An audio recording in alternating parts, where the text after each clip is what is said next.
Halifax's average home price is sitting around $657,000 right now.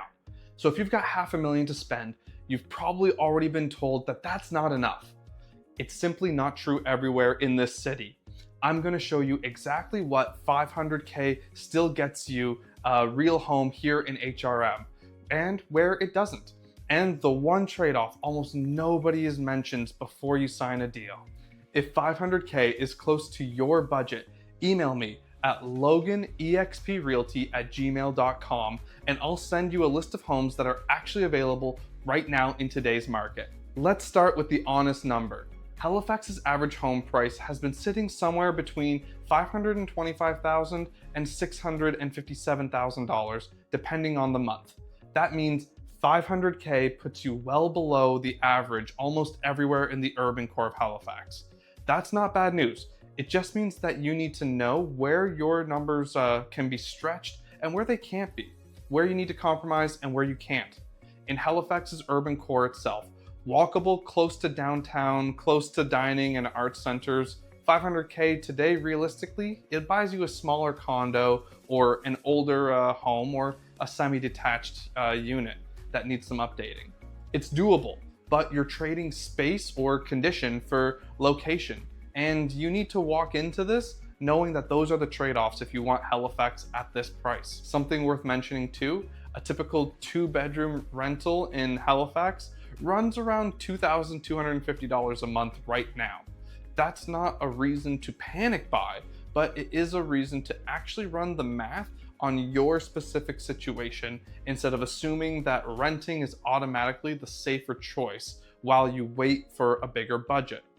Nearby in Fairmount, it's quiet, it's close to golf clubs, and the recent median for a detached home here has been sitting around $630,000. That puts it just out of reach of that $500K for most detached home options here, but it's close enough that it's worth watching and keeping an eye on this neighborhood, just in case you see any price reductions. Across the harbor into Dartmouth, and the math changes quite a bit. You've still got the ferry to get to downtown Halifax, and you've got loads of lakes inside the city limits, as well as food and bar scenes.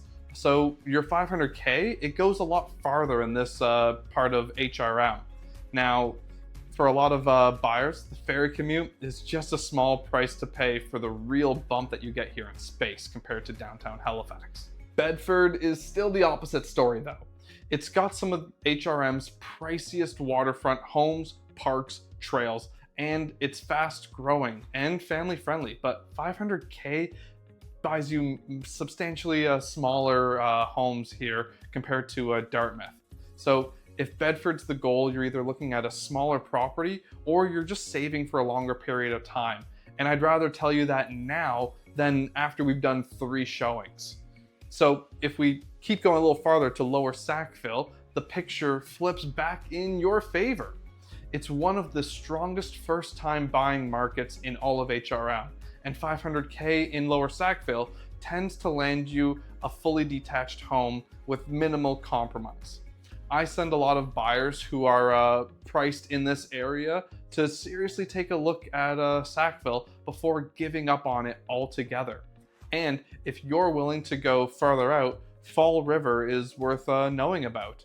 It's got lakes, rural suburban areas, and about 25 kilometers north of Halifax, with a lot larger lands to choose from, where the price range can be quite vast, but Fall River can mean that you're actually getting real land here, not just a home. The trade-off is the commute. So it only really makes sense if you're not fighting traffic into downtown every single day.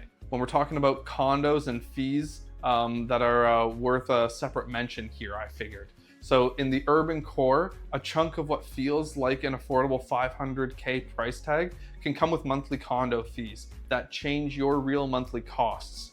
Out in Sackville or Fall River, you're more likely looking at a free home detached home. So that fee disappears, but you take on more maintenance yourself. Neither one is automatically the smarter move.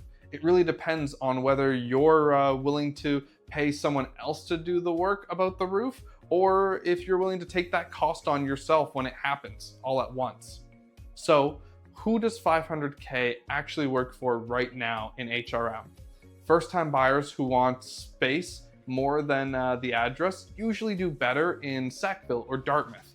Anyone who genuinely needs to be downtown for work or likes the downtown lifestyle can still make the Halifax core work with the right expectations about size and home condition. And families who want land and don't mind the drive should think hard about looking into Fall River and not writing it off just because it's the farthest area out. Here's the trade-off almost no one mentions though when they talk about what number buys you where. Condition matters as much as location. A 500K home that needs a new roof or has an outdated furnace isn't actually 500K anymore.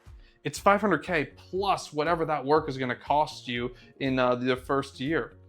I walk every property with that lens, not just looking at what the listing photos show me. The other thing that gets missed is negotiation. The number on the listing isn't the number that you have to pay.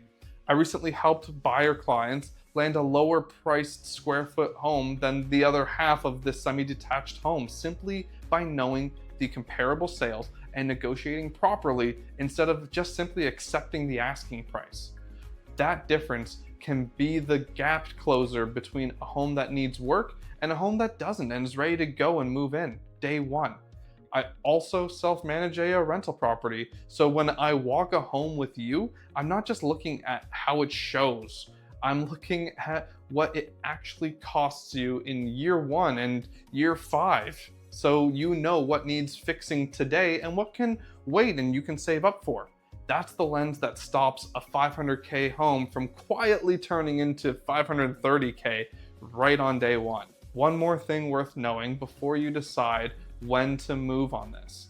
Several local markets reports this year have been describing buyers having more leverage in 2026 than what they did over the past couple of years, meaning less of the frantic bidding wars, less pressure. That difference in the market was very noticeable today compared to a few years ago. So 500K has more room to negotiate today than what it might have had a year and a half ago. So here's what I'd actually do with 500K right now. If being downtown matters most to you, I'd look hard at a well-maintained older unit and budget separately for upgrades. If space matters more than the address, I'd start in Dartmouth or Lower Sackville, where your money goes noticeably further. And if you don't mind a longer drive, Fall River deserves a serious consideration, especially if land and quiet neighborhoods matter more to you. The number on its own doesn't tell you much. What matters is matching that number to the trade-off you're actually willing to make.